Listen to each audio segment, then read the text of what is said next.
love this little summary. We just call it just the meat and potatoes. Sunday we looked at 1 Peter chapter 5 verses 6 to 10.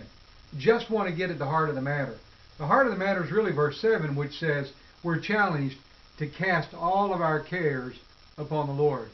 Every one of us knows how difficult that can be.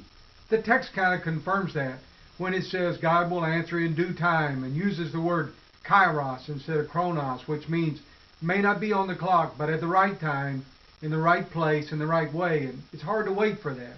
There's some indications of suffering and walking through the consequences. And the enemy's going to be busy accusing and tempting us. Yet in the middle of that time, we're challenged to cast all of our cares upon the Lord. There's some great promises in there as well, that God has a mighty hand and He will touch us, and that He deeply cares about us, and He is the God of all grace, and that He will Himself restore and confirm and establish and strengthen us, and all power belongs to Him. But the heart of the challenge is still to cast your care on the Lord. I thought I knew what that word meant. I thought immediately it would be the Greek word ekbalo, which means to throw, but it was not. It's a derivative of the little Greek word ripto, which means to cast.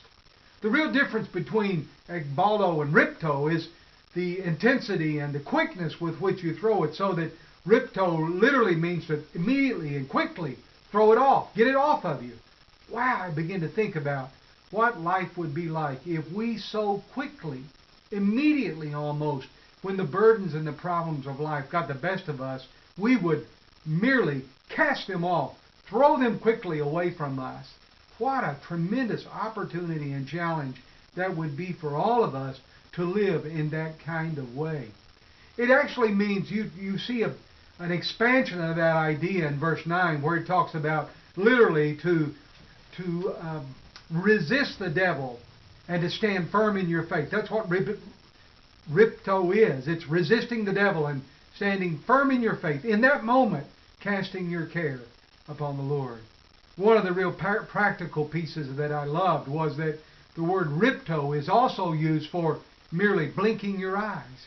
And so I was reminded that we can, along the way, learn this practical experience of resisting the devil, standing firm in our faith, without ever saying a word. When we're tempted and we struggle in those moments of difficulty, all we have to do to remind ourselves is blink our eyes, casting our care upon the Lord. May the Lord help you and me today as we walk through this day to be ripped, to practice ripto, to cast our cares upon the Lord. Thank you for joining us for 1 Peter 5, 6 through 11. And again, for just the meat and potatoes.